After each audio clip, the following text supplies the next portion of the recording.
Voilà, donc je vais commencer juste par rapport à la semaine dernière. Le cours de la semaine dernière, Baruch Hashem, il a réveillé beaucoup de questions, C'était vraiment, j'ai reçu plein de messages.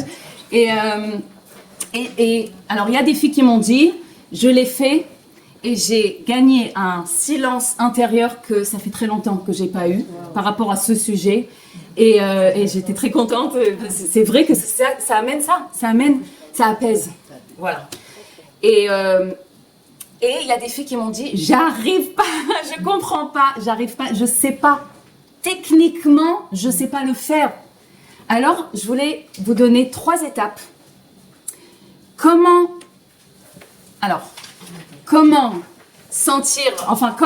accepter l'émotion en 3 étapes.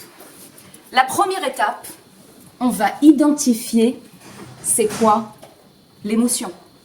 On va d'abord commencer par identifier l'émotion. Si je ne sais pas qu'est-ce que je ressens, qu'est-ce que je veux accepter, qu'est-ce que je veux ressentir pleinement. Alors, des fois, je vais croire que c'est de la colère, mais en vrai, ce que je ressens, c'est de la déception de quelqu'un. Alors, je vais essayer d'accepter la colère ou de ressentir cette colère pleinement, et j'ai pas donné la place à la déception. Donc, ça veut rien dire. Ok? Alors, ce que je vous conseille, c'est d'ouvrir à Google ou GPT ou je sais pas, un truc comme ça. Écrire la liste de toutes les émotions. Il y a un truc comme ça qu'on dit, je sais pas comment ça s'appelle, genre la liste de toutes les émotions. Et là-bas, essayez, vraiment comme ça, de chercher c'est quoi que vous ressentez. Des fois, on n'a pas assez d'émotions dans la tête. Même moi, quand je veux donner des exemples, je sais pas, j'arrive pas, toujours je dis stress, colère, toujours je dis pareil. Mais il y a plein de sortes d'émotions. C'est plus précis, comme spécifique, comme ça. Ah oui, c'est ça. Voilà, c'est ça que je ressens. Voilà, c'est exactement ça. Alors, d'abord, je commence par identifier l'émotion. Et ensuite, je vais dire, c'est encore dans la première étape, il y a en moi de la déception. D'accord? Ça veut dire, je ne vais pas dire je suis déçu, parce que là, c'est comme si je m'identifiais avec. Il y a en moi de la déception. Voilà, ça c'est la première étape. J'identifie et je le dis. Deuxième étape, je vais identifier c'est quoi la sensation que je sens dans mon corps. Ok, c'est ça que je ressens, la déception? Ou exactement, je vais fermer les yeux. Je vais sentir l'émotion. Et chaque émotion me touche sur un autre endroit dans le corps. C'est vraiment incroyable. Mais si je me mets dans un endroit calme, je ferme les yeux et j'essaie de me concentrer comme ça, de ressentir, je vais voir où c'est.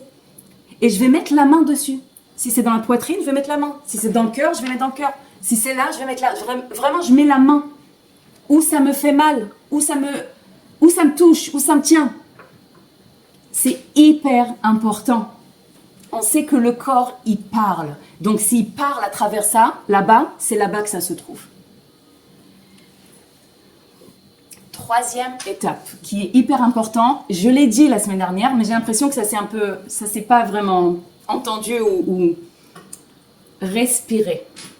Alors, ça veut dire quoi respirer? Je vais respirer et je vais respirer dans l'endroit où je le sens. Vous avez compris? Ça veut dire, par exemple, j'ai dit, voilà, je le sens ici, dans ma poitrine, je sens. Je sens la déception dans ma poitrine, mais tellement fort. Alors, je vais identifier que c'est de la déception. Où ça me touche, ici, c'est là, voilà, je sens que c'est là. Il y a au moins une déception, et c'est ici, dans ma poitrine. Voilà où je mets la main, là. Ok, je vais commencer à respirer. Et où je respire? Vers là-bas, voilà. Si c'était dans la tête, je respire là-bas. J'envoie là-bas l'oxygène, vraiment. Pourquoi? Qu'est-ce que ça fait? En fait, ce que je fais quand je respire vers un endroit, que j'envoie là-bas la respiration, en fait, ce que ça fait, c'est que ça crée un espace dans l'endroit. L'endroit, il est crispé, il est fermé, comme ça, à cause de l'émotion qu'on la sent. J'ai envie de faire un espace comme ça. Pourquoi? Pour créer un keli, ça va? Un keli physique, un réceptacle physique, pour que l'émotion peut ensuite s'installer dans ce réceptacle. C'est hyper important, la respiration. Et Neshima, c'est les mêmes lettres que Neshama. La respiration, c'est la Neshama. C'est pas la Neshama, mais ça veut dire c'est hyper en rapport avec la Neshama. Quand on est stressé ou quand on n'est pas bien, on respire à peine. Faites attention. Des fois, moi j'ai l'impression que j'ai pas respiré. Et d'un coup je fais, ouh, j'ai pas respiré ou quoi? Je ne sais pas combien de litres il faut respirer, je ne sais pas exactement, Yael, tu sais peut-être combien, je ne me rappelle plus, mais il y a une sorte de, je ne sais pas, peut-être 3 litres, je ne sais pas combien il faut respirer en une seule fois ou en je ne sais pas combien, et nous on respire même pas le quart de ça. Ah oui, déjà on respire là, pas dans le ventre et comme il faut. Regardez ça aussi, les techniques de respiration sur Internet. C'est magnifique. Et ça amène, des fois on est comme ça, on est endormi, et moi je fais des respirations, et d'un coup je me sens en forme. Pas super, hein, mais mieux qu'avant. Mieux déjà, ça veut dire que ça a fait quelque chose, Shalom. Ça fait quelque chose, c'est pas ça. Est-ce que vous voulez qu'on allume une masgane ou ça va? Non, ça va. Ok. Et plus je vais faire ça, je vais identifier qu'est-ce que je ressens, je vais identifier où dans le corps, je vais respirer vers cet endroit pour faire un espace. Et doucement, doucement, l'émotion va s'installer. Et qu'est-ce qu'on va sentir? Que ça s'évapore. Doucement, doucement, ça va se... Itmoses, je sais pas comment on dit. On va plus le ressentir. Et c'est ça, cet apaisement-là, que j'ai dit tout à l'heure, ça apaise. C'est ça. C'est ce moment-là où ça s'est installé. Jusqu'à la prochaine fois. Ok? Et la prochaine fois, je vais le refaire. Et je vais le refaire. Et je vais le refaire jusqu'à que ça va plus revenir. Je vais même pas faire attention que c'est plus revenu. Mais c'est là le moment, justement, de dire merci à Hachem que ça s'est installé, pas parti, que ça s'est installé, calmement, et que ça s'est plutôt dévoilé. Voilà, j'ai envie de dire que ça s'est installé, mais dévoilé autant que divinité. Donc la sérénité qu'il y avait à l'intérieur, que c'est Dieu, s'est dévoilé. Ok, ça c'est par rapport à la semaine dernière que je voulais juste préciser. Maintenant on va commencer, avant le cours, c'est par rapport au cours, je veux que ça nous fasse rentrer dans le cours. On va essayer, on va faire un exercice. Ça dure 2-3 minutes, d'accord? Et celle qui veut pas, c'est pas obligé, mais je pense que c'est important de ressentir ça. Je sais pas, moi quand je l'ai fait, ça m'a ému. Après, c'est possible, ça fait rien à quelqu'un d'autre, mais c'est important d'essayer au moins. Donc, donnez une chance. Je vais vous demander, alors, de fermer les yeux, d'accord? Moi, je reste avec les yeux ouverts parce que je lis, d'accord? Mais n'ayez pas honte. De toute façon, tout le monde est avec les yeux fermés, et donc on s'en fiche. Donc, on est avec les yeux fermés et on va poser les mains sur les genoux, comme ça. Et essayez de faire votre corps lourd, comme ça. Vraiment lourd, qui tombe vers le bas, aucun poids. Et même vous, à la maison, ça serait bien d'essayer ça aussi, de faire. On va commencer par respirer, mais respirer spontanément. Ça veut dire ne pas manipuler la respiration ou quoi. Vraiment respirer comme vous respirez. Si vous avez envie de faire un peu plus profond, alors faites. Mais ce qui est important, c'est amener votre attention à la respiration. Ça veut dire du moment qu'elle sort du nez, quand elle sort, et quand elle rentre aussi. Aspirer et expirer, je ne sais pas comment on dit. Inspirer. Voilà, juste prenez quelques respirations comme ça.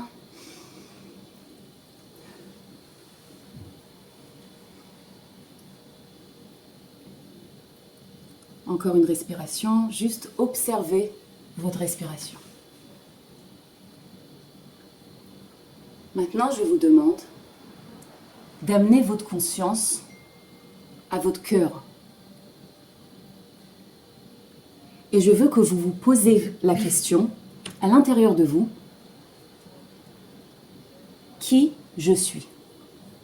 Et maintenant, permettez à chaque sensation, chaque image, chaque sentiment, chaque pensée, d'être sans aucun jugement. Tout ce qui vient est légitime.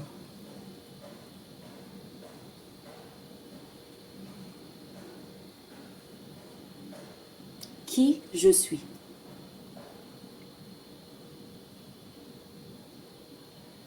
Maintenant, je veux que vous posiez une question, une autre question. Quelle est ma plus profonde volonté? Et encore une fois, ne cherchez pas une réponse, juste laissez-la monter en vous et permettez à chaque sentiment, chaque sensation, chaque image et chaque pensée d'être sans aucun jugement.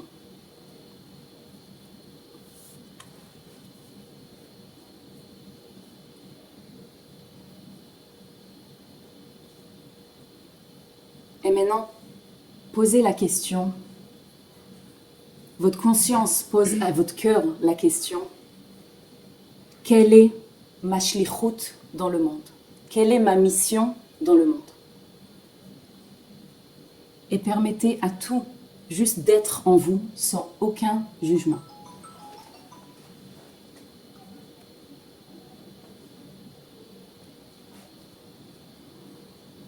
Et maintenant, la dernière question. Sur quoi je suis reconnaissante dans ma vie?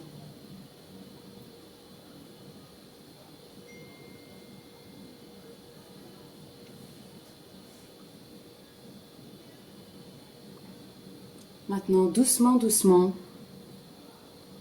revenez à observer votre respiration. Observez-la sans essayer de la changer. Et prenez quelques instants juste pour être. Sans interprétation et sans jugement.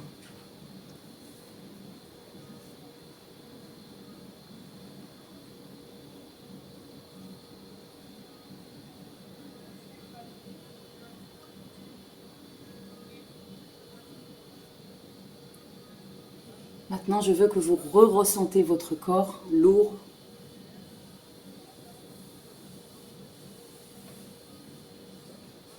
Et ouvrez les yeux. Voilà. Ça, c'était pour rentrer dans le sujet. Voilà. Ça, c'est un exercice qui est bien de le faire de temps en temps. Et les réponses changent de temps en temps. Et ça nous apprend un peu mieux, peut-être, à nous connaître. Mais en tout cas, cette question, qui je suis, c'est une question qui est très simple en vrai. Et les réponses qui viennent sont très simples. Qui je suis? Je m'appelle Enad, j'ai 39 ans, j'ai 7 enfants, je travaille dans ça, je fais ça, je suis comme ça, mon caractère... Mais c'est pas moi, ça. Le fait que j'ai 39 ans, c'est pas moi. Parce que l'année prochaine, je vais avoir 40 ans. J'étais pas prête à ça. Mais ça, c'est un CV. C'est pas moi. Ce qui se passe, en fait, quand je pose cette question et que je me dis, mais Annie, et que je réponds toutes ces réponses-là, c'est parce que notre conscience s'est habituée tellement à avoir le regard vers l'extérieur. À toujours regarder l'extérieur et dire ah ça c'est quoi un verre, ça c'est une table, ça c'est une bibliothèque, ça c'est une cuisine, ça voilà. Notre conscience, elle est toujours ça veut dire des fois on le fait genre consciemment. Je dis c'est quoi ça, on essaie de comprendre ce que c'est quand il y a quelque chose qu'on ne sait pas, et des fois automatiquement juste voilà on dit livre. Le truc c'est que quand la conscience elle se retourne vers nous, à l'intérieur, qu'elle regarde vers nous et qu'elle dit « Mais qui je suis ?» Et bien là, des fois, on ne sait pas quoi dire. Je sais pas. Il n'y a pas de réponse, parce qu'on a dit que tout ça, c'est pas moi. Ça et ça, c'est pas moi, c'est pas moi. Rentre encore plus à l'intérieur, c'est pas moi aussi. À la fin, on reste sans réponse. Ah, c'est normal alors, franchement. C'est très normal. Si je voulais réfléchir, c'est pas ressenti. Oui.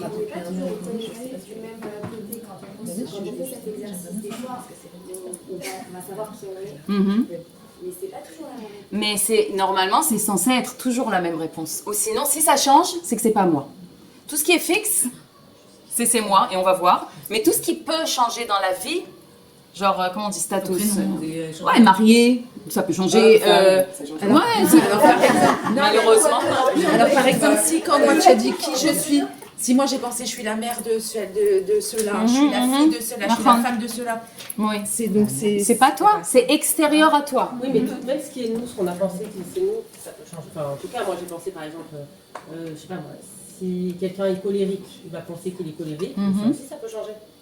Donc c'est pas toi. Alors, et c'est quoi les Que c'est moi, que c'est des exemples de quoi? Qu'est-ce qu'on peut... Ah, attendez, c'est le cours d'aujourd'hui, c'est ce que je dis. C'est ce que je dis, c'est le cours d'aujourd'hui. En tout cas, tout ce qui vient, la personnalité, mes traits de caractère, mon status dans la vie, quoi, c'est extérieur à moi, c'est pas moi. C'est ce qui émane de moi, mais c'est pas moi. Maintenant, on va essayer de comprendre, en tout cas d'arriver à ça, à cette question que vous dites. Bah alors j'ai pas de réponse. Alors j'ai pas de réponse. Et encore, ça va venir, je vais dire, ah non, mais moi c'est quand même ça. Bah non, c'est extérieur à moi aussi, c'est extérieur à moi. Donc qu'est-ce que je suis? Et que je vais rester comme ça, sans réponse. Cet endroit-là, de rester sans réponse, c'est un endroit de libération de définition.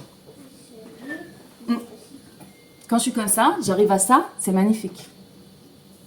C'est magnifique quand on arrive à ce moment-là de rien, de vide, de j'essaie plus de définir qui je suis, c'est magnifique. Juste je suis. כן? עכשיו רגע. Attends, on ne devait pas trouver de réponse en fait? לא משנה, moi, ce que j'ai dit, c'est qu'il n'y a pas de bien ou pas bien. C'est justement, j'ai dit, permettez à tout de monter. Justement, je veux que tout monte. Que toutes les réponses montent. Après, maintenant, on comprend. Attends, ça, c'est pas moi, et ça, c'est pas moi. Et plus on veut, avec le temps, faites encore une fois cet exercice. Encore une fois cet exercice. Et regardez ce qui monte encore, ce qui monte encore. Qu'est-ce qui encore, je crois que c'est moi? À quoi encore je m'accroche? Ah ben regarde, on avance. Donc, cette libération de définition, ça me donne une liberté de mon passé. Pourquoi ça me donne une liberté de mon passé? Parce que si je définis, je dis qu'il y a qui je suis. Donc tout mon passé, tout ce que j'ai passé dans ma vie ne me définit plus. Parce que moi, je suis qui? Moi, je suis ça, je suis traumatisée. Non, on m'a dit qu'il n'y a rien qui nous définit. Donc, mon passé ne peut plus me définir.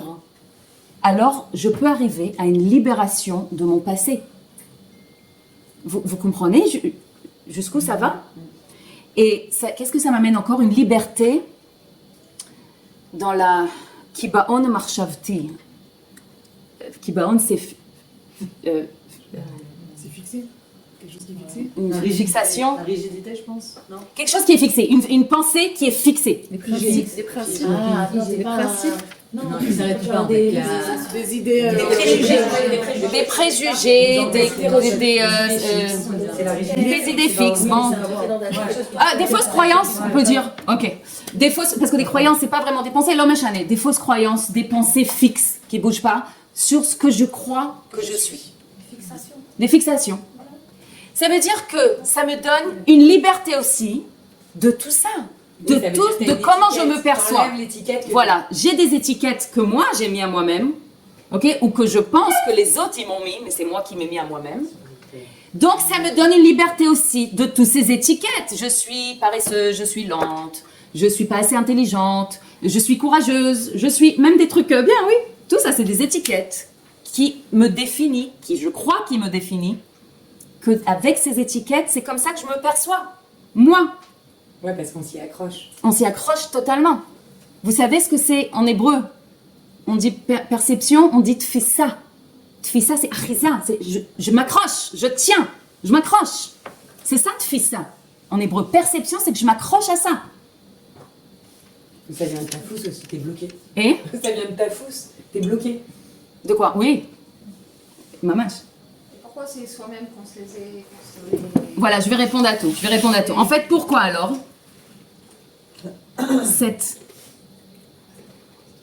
cet accord-là, haskama, cet accord de rester comme ça dans l'ignorance que je sais pas, mais d'accepter de rester là-bas dans ce je sais pas qui je suis, ça peut vraiment me libérer. Parce que le ego, enfin le ego, la mensonge du ego, qu'est-ce qu'il fait lui?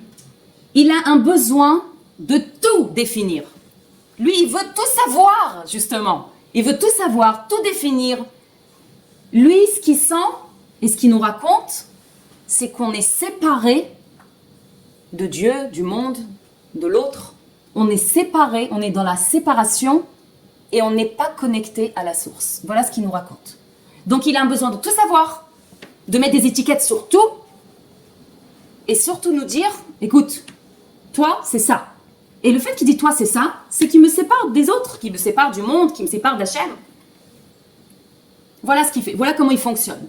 Maintenant, puisque dans sa perception au ego, il est séparé et pas connecté à la source, alors il essaye en fait, c'est comme si qu'il essaye de me protéger. Le pauvre, c'est gentil ce qu'il fait. Il n'est pas méchant. Il essaye juste, c'est un mécanisme de défense ce qu'il fait.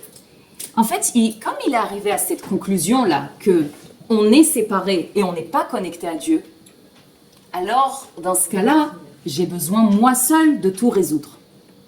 C'est comme si que je suis entre mes mains. Et comme j'ai besoin de tout résoudre, ce qui veut dire, en fait, ce qu'il dit par là, c'est que je nie l'existence d'Hachem. Parce que si il me dit, regarde, tu as un minus dans la banque, il faut que tu t'inquiètes comment le fermer. Comment tu fais? Il faut que tu trouves des solutions. Maintenant, au moment où il me dit, tu dois t'inquiéter, c'est comme si qu'il dit, il n'y a pas Hachem. Vous avez compris? Voilà ce qu'il raconte. Alors que c'est faux, évidemment, d'accord? Je suis obligée de dire d'avance, mais c'est ce qu'il me raconte. Même dans les réussites, il me raconte ça. Même quand je réussis quelque chose, ça veut dire, c'est avec ma force que j'ai réussi. T'es tellement forte, t'es tellement intelligente. Regarde ce que t'as fait. T'es forte quand même. Regarde tous les salades que t'as mis à table. Regarde comment t'as réussi ce projet. Regarde comment ils sont bien élevés, tes enfants. Regarde que... Moi. Qui? Lequel moi? Ah, la maman parfaite, celle qui réussit, la bonne cuisinière, encore des étiquettes. Il a besoin de définir. Et au moment où ça va pas, hop, n'oublie pas qu'on est séparés, donc on est obligé de prendre le contrôle. On n'est pas connecté à la source, à Dieu. Donc on est obligé de prendre le contrôle. SOS, vite. Et nous on est comme ça, on cherche des solutions. Mohamed Takenet, vite. Un psychologue pour enfants, quelque chose. On est belachatz. Et c'est naturel. Il ne faut pas se juger, d'accord? Je dis pas ça pour qu'on se moque de nous ou qu'on se juge. Chatz v'shalom. Le but, j'ai envie de dire, c'est même la volonté de Dieu. À la base, quand il a créé le monde, on sait. Je vais dire en 2 phrases, d'accord? Juste pour celles qui n'étaient pas là dans les cours. Mais c'était le Ratzon Hashem qu'on se sent séparé de lui. Il voulait créer un monde dans lequel il peut résider. Un monde matériel, que dans ce monde matériel, il va se dévoiler. C'était ça, son envie. Comme ça, on dit, il voulait résider dans un monde matériel. Comment je peux? Je suis spirituel, je peux pas, c'est impossible. C'est marrant de dire quelque chose sur Dieu qui est impossible. Donc, qu'est-ce qu'il a fait? Il a créé un trou dans la réalité, soi-disant un espace vide d'Hachem, que là-bas, dans cet espace-là, c'est le nom Elohim qui gère. Dans tout le reste des mondes et tout ça, c'est Yud Ke Vav Ke. Mais là-bas, c'est Shem Elohim. Elohim, c'est Gimatria Hateva, la nature. Là-bas, dans cet espace-là, on dirait que c'est la nature qui gère. On dirait même, regardez jusqu'où ça va. Dans cet espace-là, on peut arriver tellement à ne pas voir Dieu qu'on peut même croire qu'il n'existe pas. Et on voit, il y a des gens athéistes qui ne croient pas en Dieu. Et c'est ça que Dieu ne voulait pas, qu'on ne croit pas en lui. Mais il voulait un monde qui se sent séparé de lui tellement que comme si que voilà, il y a quelqu'un d'autre. Imaginez-vous avant que Dieu il a fait cet espace. Il n'y a que lui. Donc comment je peux, Bichlal, qu'il y a quelque chose d'autre? Donc je vais créer quelque chose, une entité qui croit qu'elle a une existence d'elle-même. Et pendant des années de galoute, ils vont croire qu'ils ont une existence d'eux-mêmes. Ça va être tellement ancré en eux. Et c'est à ça que je veux arriver. Et ensuite, je vais leur rappeler qui ils sont réellement. Et ils vont me dévoiler dans ce monde matériel. Retzon Hashem. Une demeure ici-bas, c'est ça. Et on est là, voilà, on est là. avec notre volonté de l'ego qui veut ça et qui veut lui, qui se sent séparé de Dieu. On ne se sent pas un avec Dieu. Mais quand tu dis On se sent à peine un avec notre mari. Alors avec Dieu, Quand tu dis que Hachem il s'est dit je vais leur rappeler qu'ils sont la divinité, oui. c'est à titre Avec l'intermédiaire du collectif- rabbi. collectif ou individuellement à chaque personne. Moi, c'est, j'ai pas très bien compris la question, mais Quand tu parles de, quand tu as dit tout à l'heure, Hachem il s'est dit quand ils vont croire que c'est Ah la oui, oui, nature oui. ça, et moi je vais leur rappeler que c'est la Nahon. divinité. C'est à Ça- titre bah, ça- collectif, c'est collectivement, c'est par exemple quand il nous a donné la Torah ou non, à chaque c'est là personne. maintenant. Quand il a donné la D'accord. Torah, on était encore en galoute. Quand il nous a donné la Torah, c'était une étape immense, immense. Ça a fait tout le début du travail même. Pas le début, mais ça a enclenché le reste du travail. Mais arrivé au moment où toutes les étincelles divines ont été raffinées, le rabbi vient et il nous dit, il y a 33 ans, à peu près 30 ans, 33 ans, rappelez-vous, je viens pour vous rappeler qui vous êtes réellement. D'accord. Et au moment où le rabbi dit ça, c'est venu au monde. D'accord. Pas tout le monde a entendu du rabbi, Mais les mots du c'était rabbi, pour tout le monde. mais c'est arrivé au monde. Donc c'est arrivé donné à tout le monde. Ça arrive après toi. avec ça. Non, non, non. Après, Après. quand on fait des macabres, chaque. Ken, avec moi je parle quand le rabbi il a commencé à parler de ça de plus et en plus et en plus et en plus. Israël, Bekut Shabrichu, Kol Achad, Israël, Bekut Shabrichu. Tout ça, ça a commencé 91-92. Un peu avant, 87, après avec la rabbinite, elle est 88. Et, ok, donc voilà, donc même dans les réussites et même dans les échecs, on va prendre une image comme un enfant qui essaye d'ouvrir une boîte. Vous connaissez les boîtes de cornichons comme ça que vous êtes obligé de dire à votre mari, allez, vas-y, ouvre. Mais cette boîte, c'est comme si qu'un petit garçon, il va ouvrir cette boîte, mais il n'arrive pas. Et il essaye. Et son père, il lui dit, viens, je t'aide. Il peut l'ouvrir en une seconde. Et le petit dit, non, c'est moi qui veux. Je veux faire tout seul. Et le père lui dit, bah, c'est dommage, tu perds plein d'énergie. C'est raval. Pourquoi tu donnes pas à papa? Pourquoi tu laisses pas l'infini? Pourquoi tu te connectes pas à l'infini qui fait pour toi? Et c'est pas qu'il faut, je parle pas qu'il faut pas laisser les enfants incapables comme ça. C'est bien, c'est juste une image, d'accord? Mais c'est comme ça. Dieu, il veut nous donner. C'est pas il veut nous donner. Il donne toujours. C'est la nature, c'est comme le soleil qui est là. Il est juste là, le soleil. Donc il y a toujours de l'abondance qui vient dans le monde. Mais la question est, est-ce qu'on la reçoit ou pas? Est-ce qu'on est un réceptacle à cette abondance ou pas? Pas parce qu'on fait des avérotes ou pas. Pas du tout. C'est une question de conscience, c'est tout. Est-ce que je tiens un verre dans cette pluie qui arrive? Est-ce que je tiens un seau? Est-ce qu'une baignoire? Ou je fais carrément une piscine? C'est quoi la taille de mon réceptacle qui est en fait ma conscience? Combien j'élargis ma conscience à cette abondance? Combien en fait je me connecte à l'infini qui est à l'intérieur de moi?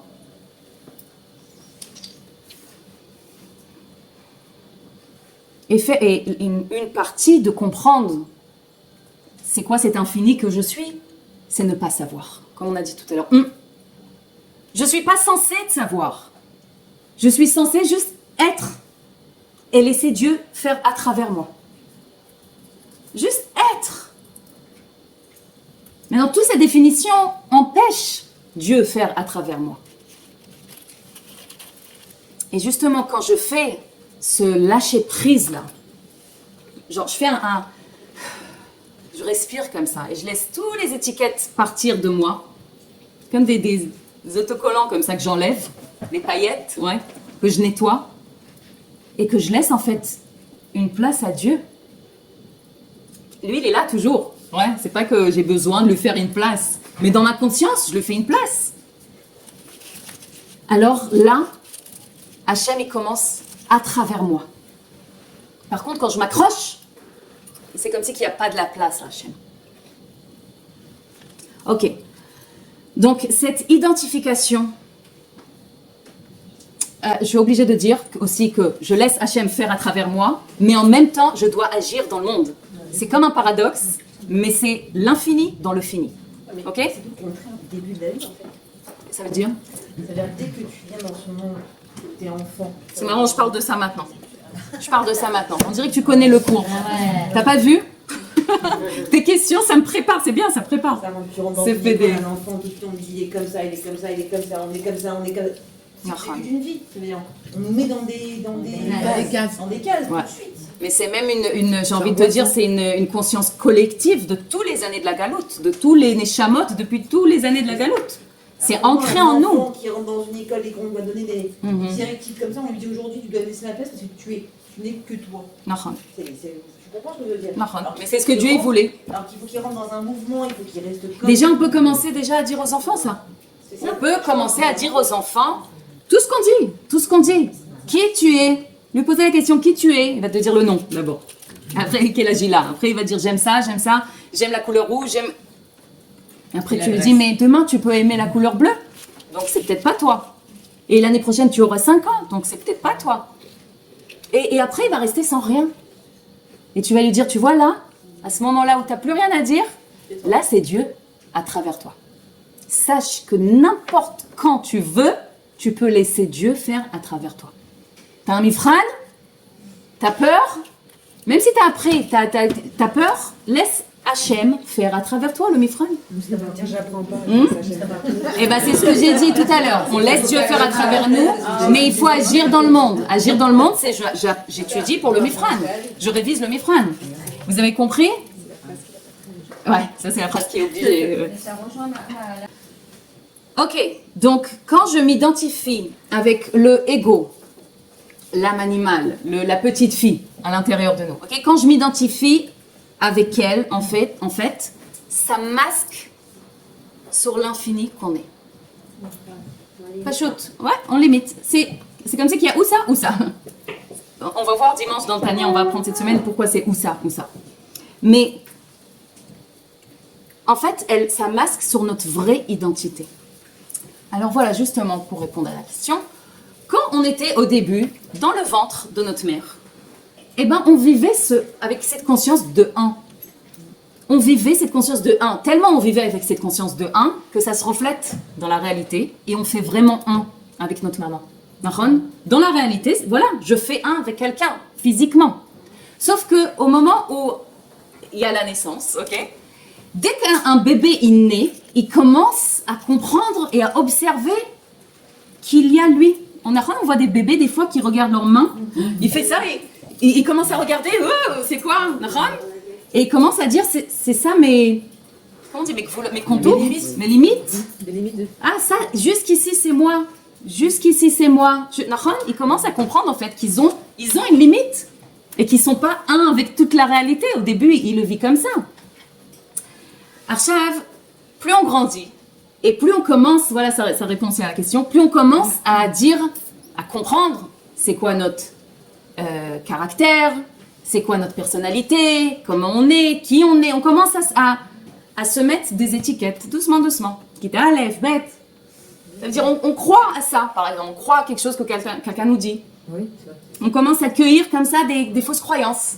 Et on se met sur nous, Et doucement, ce qui fait le ego, parce que c'est son travail, Une couverture, quoi. ce qu'il fait, c'est que doucement, il nous fait, dans notre conscience, séparer.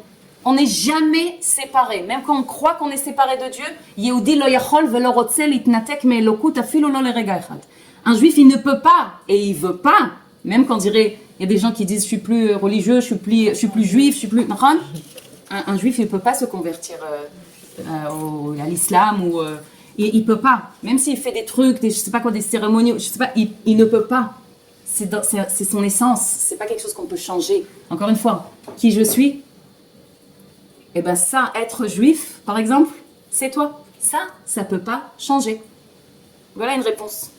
Yehudi, ça peut pas changer.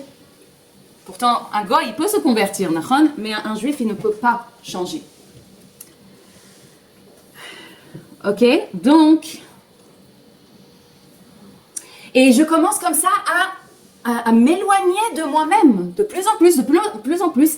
Il y a une course qui commence à se créer. Et on commence à courir. Et ça répond un peu à ta question. On commence en fait à courir sur, après la question, le titre, comment mon existence s'exprime dans le monde. Comment je peux justifier mon existence dans le monde. Ça, c'est vraiment une question inconsciente qu'on se pose. Et pourquoi je dis inconsciente? Parce qu'on fait des trucs pour justifier notre existence dans le monde. Par exemple, je vais donner un exemple. Oui, justifier. Je vais donner un exemple. Je donne un exemple, ok? C'est pas du tout personnel et c'est pas du tout... Je dis comme ça. Parce que c'est venu à ma tête. Par exemple, tout le temps, je fais tout pour satisfaire tout le monde. Ok, il y en a qui vont s'identifier, il y en a un peu moins.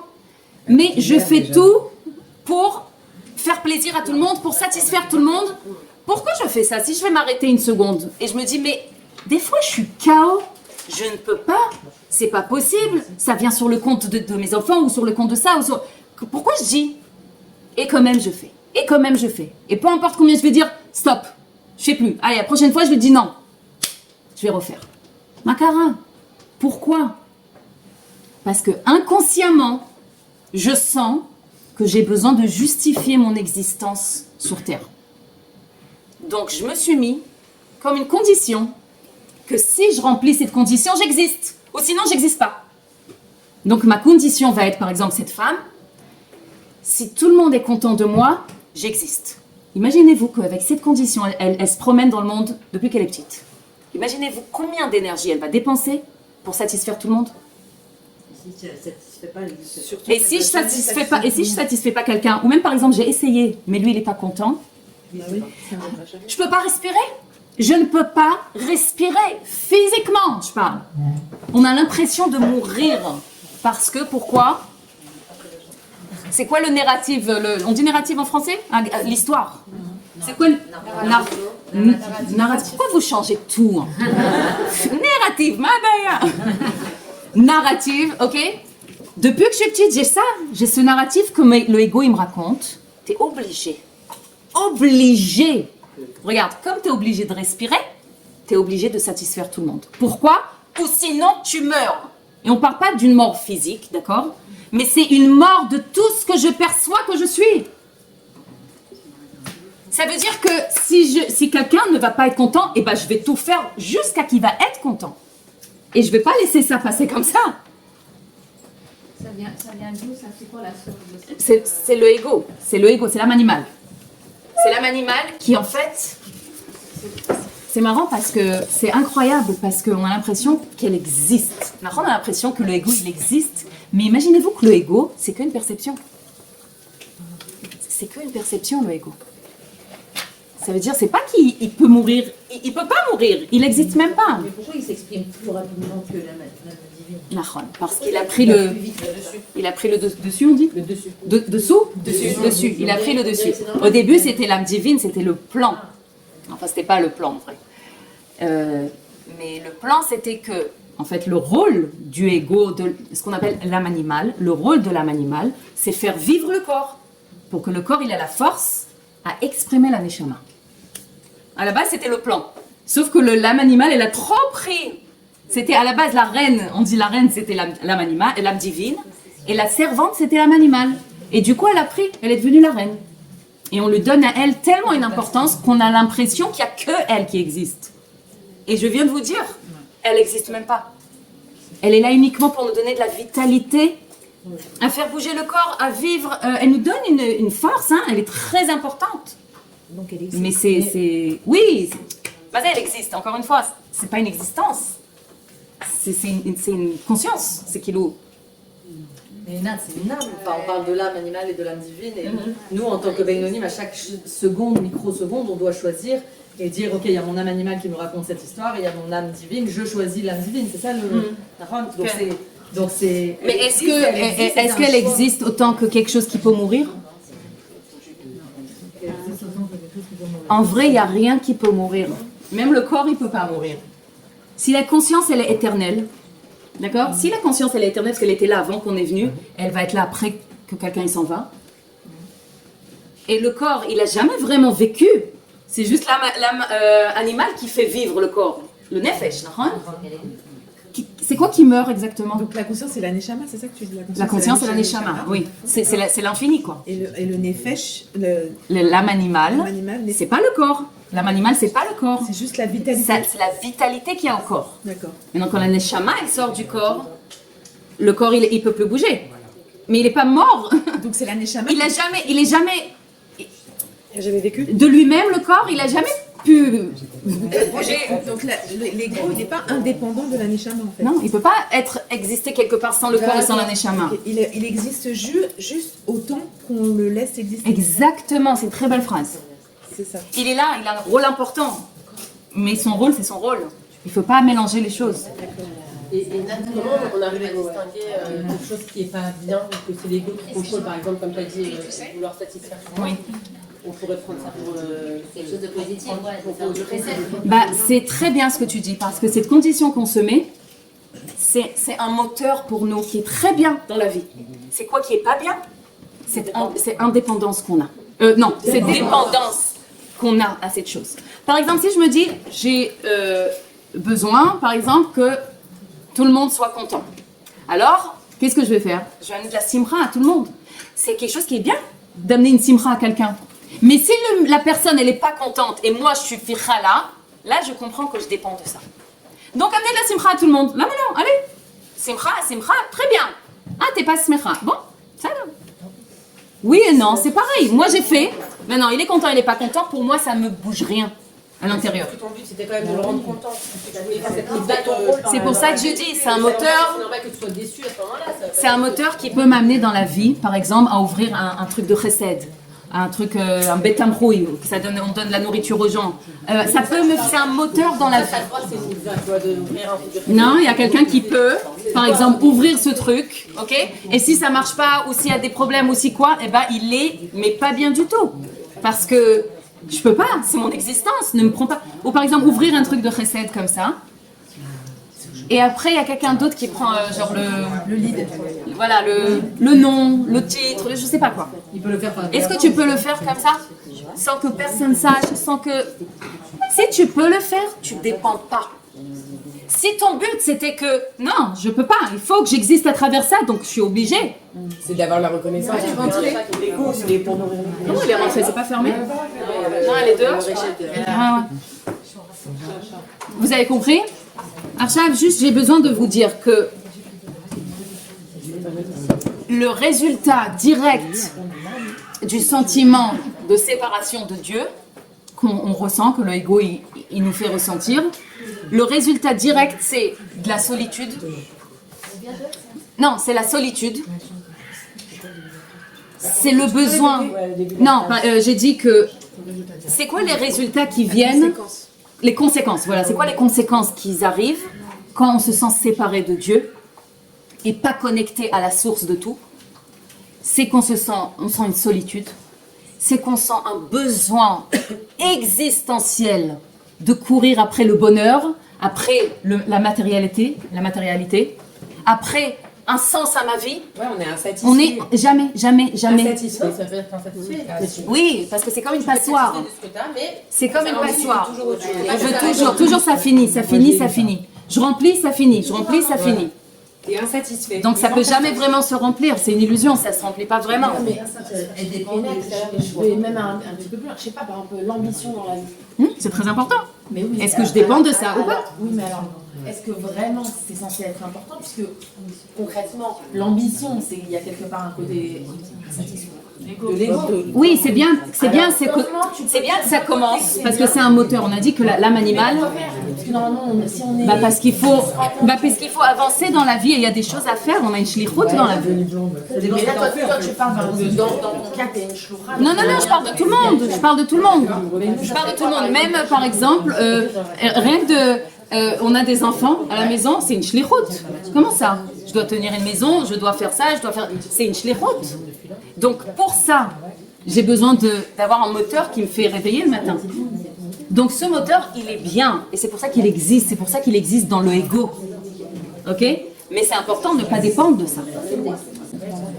Donc, et la troisième chose que ça amène, la séparation, c'est une anxiété existentielle. Harada kiyumit. Toujours, j'ai peur, inconsciemment, d'accord? J'ai peur pour ma place dans le monde. Alors, il y en a qui ont peur de la mort, carrément. On a peur de la mort.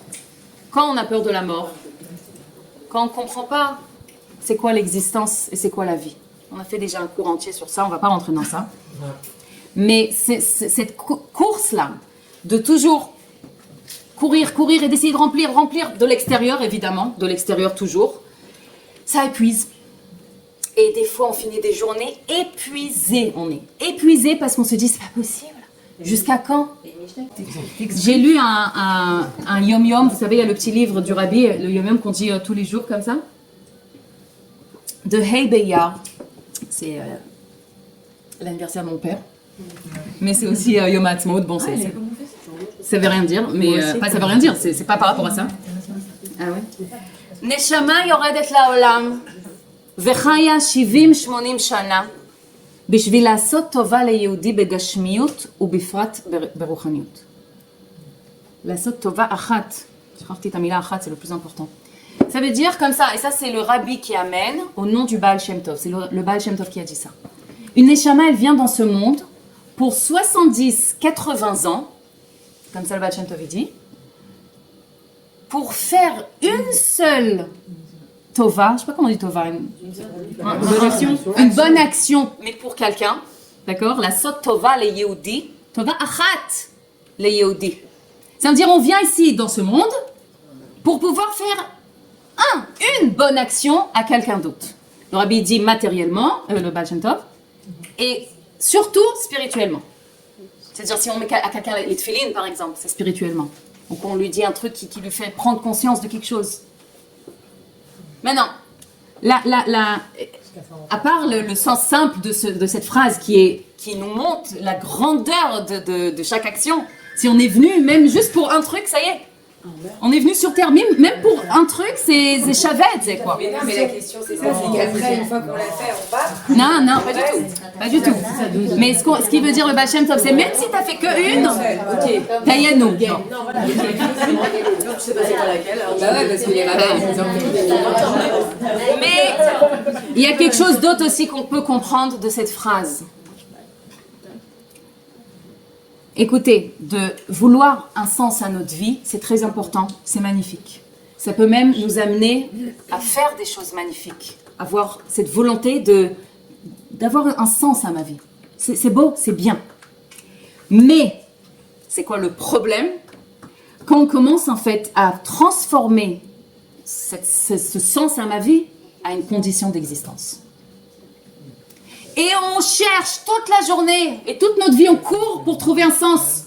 Où j'ai un sens à ma vie?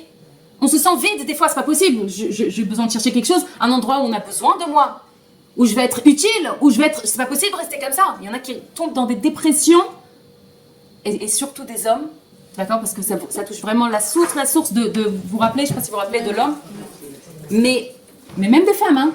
Où je suis utile, je ne peux pas supporter ne pas avoir un sens à ma vie. Et là, on vient et on nous dit, même si tu es venu dans le monde pour une action, c'est tout. Et maintenant, le reste du temps, alors quoi? Elle a dit Rachel, alors quoi? Après qu'on a fait cette action, on s'en va? Pas du tout. Le fait que tu es là, c'est ça le sens. Sans rien faire. Le fait d'être, juste être, c'est le sens de ta vie. La merde, Non, d'être passif quand même. Ça donne envie d'être passif. C'est possible aussi, oui. C'est bien, des fois. Demain, je fais. Et bien, des fois, c'est bien de rien faire. Mais tu vas voir que ça ne nous rend pas du tout passifs. On continue notre vie, on continue à faire ce qu'on fait, mais avec une autre conscience complètement.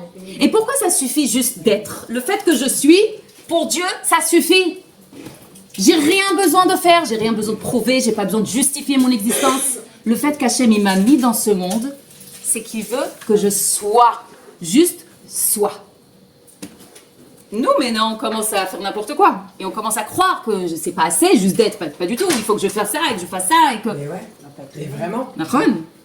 Mais Elle a raison, on va prendre la semaine, on va pas prendre la journée. Mais vas-y, c'est énorme de savoir que juste d'être, ça suffit. On peut pas supporter. Regardez, on peut pas supporter, mais non, je vais être passive, je vais prendre ma journée, je vais prendre ma semaine, je fais plus rien. Mais c'est pas vrai. Mais les autres, c'est l'ego qui nous raconte ça. C'est l'ego qui nous raconte ça. Comment tu peux juste être? Pas du tout, il faut que tu fasses, il faut que... Ça veut pas dire qu'il faut pas faire. Regardez ce que j'ai dit tout à l'heure. J'ai dit, on laisse Dieu à travers nous. On est. Et Dieu à travers nous, ça n'empêche pas qu'il faut agir dans le monde. C'est pour ça que Dieu nous a pris, il nous a fait humains, pour qu'on agisse dans un monde matériel. Et que lui, à travers nous, il se dévoile. C'était le but. Ok, Arshav. Pourquoi je dis que c'est énorme de savoir ça?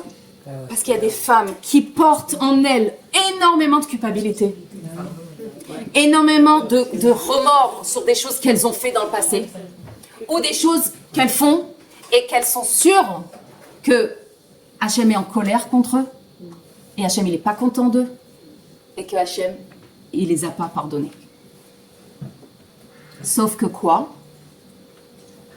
Il faut comprendre quelque chose, que c'est uniquement dans nos têtes. Non seulement Hachem, il n'est pas en colère contre elle, Hachem, il n'est jamais en colère contre nous. Jamais. Et si on vous a dit le contraire, je ne sais pas quand dans votre vie, et c'est pas que je me dis je sais mieux, que c'est juste que je viens... je ne sais même pas si je peux dire au nom du rabbi, mais je fais passer la Torah du rabbi. Hachem est jamais, jamais, jamais en colère contre nous. C'est des fausses croyances, voilà. Il est jamais en colère et il n'a jamais été en colère. Maintenant on dit oui, mais j'ai fait des avérotes dans ma vie, tu connais pas ma vie, tu sais pas. J'ai fait des choses. Alors, tout ce que tu as passé dans ta vie, tout ce que tu vas passer dans ta vie, c'est exactement ce que Dieu y voulait et que toi, tu as signé sur ce contrat avant de descendre dans ce monde, autant que Neshama. C'est-à-dire, Dieu, il a écrit le plan de ton parcours, comme ça. Là, elle va faire cette avéra, là, elle va faire cette bêtise, c'est pas grave, c'est ce que je veux. Là, cette bêtise, là, elle va faire cette erreur. Et moi, j'ai pris, je sais pas si c'était des stylos, hein, mais...